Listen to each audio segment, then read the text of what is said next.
আজ 15 আগস্ট বাংলাদেশের রাজনৈতিক ইতিহাসের অত্যন্ত গুরুত্বপূর্ণ ও বিতর্কিত একটি দিন।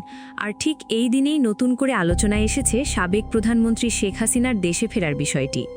শেখ হাসিনার বাংলাদেশে ফিরে আসা নিয়ে আবারও শুরু হয়েছে ব্যাপক আলোচনা। সম্প্রতি আন্তর্জাতিক গণমাধ্যমে এই বিষয়টি নিয়ে নতুন করে কন্টেন্ট প্রকাশের পর প্রশ্ন উঠছে, শেখ হাসিনা চাইলে কি বাংলাদেশে ফিরতে পারবেন, আর ফিরলে কিভাবে ফিরবেন? বর্তমান বাস্তবতায় বিষয়টি এতটা সহজ নয়। তিনি চাইলে সাধারণভাবে বাংলাদেশে প্রবেশ করে আগের মতো রাজনৈতিক কর্মকাণ্ড শুরু করতে পারবেন, এমন পরিস্থিতি এখন নেই। তার দেশে ফেরার ক্ষেত্রে আইনি প্রক্রিয়া, রাজনৈতিক পরিস্থিতি এবং আন্তর্জাতিক কূটনীতি সবকিছুই গুরুত্বপূর্ণ হয়ে উঠতে পারে। তবে রাজনৈতিক বিশ্লেষকদের আলোচনায় আরেকটি সম্ভাবনার কথা সামনে আসে। যদি কোনো সময় শেখ হাসিনা বাংলাদেশে ফিরে আসেন, তাহলে সেই প্রত্যাবর্তনের পেছনে শুধু তার ব্যক্তিগত সিদ্ধান্ত নয়, আন্তর্জাতিক পর্যায়ের কোনো সমঝোতা বা কূটনৈতিক উদ্যোগও ভূমিকা রাখতে পারে।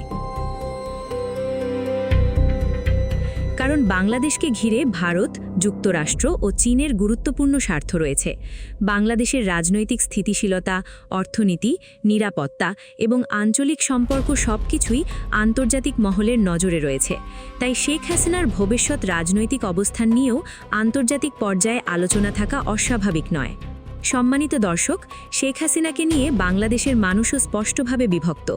এক পক্ষ মনে করে তিনি আবার দেশে ফিরে রাজনীতিতে ভূমিকা রাখতে পারেন, অন্য পক্ষ তার তীব্র বিরোধিতা করে এবং তার বিরুদ্ধে থাকা অভিযোগ ও আইনি বিষয়গুলোর নিষ্পত্তি চায়।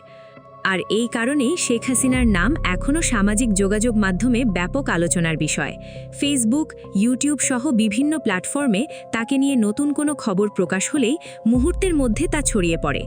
তবে তিনি সেপ্টেম্বর কিংবা ডিসেম্বরের মতো নির্দিষ্ট কোনো সময়ে দেশে ফিরবেন এমন আলোচনা থাকলেও নিশ্চিত সিদ্ধান্ত বা সরকারি ঘোষণা ছাড়া এসবকে এখনই চূড়ান্ত তথ্য হিসেবে দেখা ঠিক হবে না। কিন্তু একটি বিষয় নিশ্চিত, শেখ হাসিনা যদি কোনো সময় বাংলাদেশে ফিরে আসেন, তাহলে সেটি দেশের রাজনীতিতে বড় ধরনের প্রভাব ফেলতে পারে। নতুন রাজনৈতিক সমীকরণ তৈরি হতে পারে, বিভিন্ন দলের অবস্থান বদলাতে পারে এবং আন্তর্জাতিক মহলেও এর প্রতিক্রিয়া দেখা যেতে পারে। তাই এখন প্রশ্ন শুধু শেখ হাসিনা দেশে ফিরবেন কিনা, প্রশ্ন হলো তিনি যদি ফেরেন তাহলে কোন পরিস্থিতিতে ফিরবেন এবং তার সেই প্রত্যাবর্তন বাংলাদেশের রাজনীতিতে কী ধরনের পরিবর্তন আনবে। এই প্রশ্নের উত্তর হয়তো সময়ই দেবে।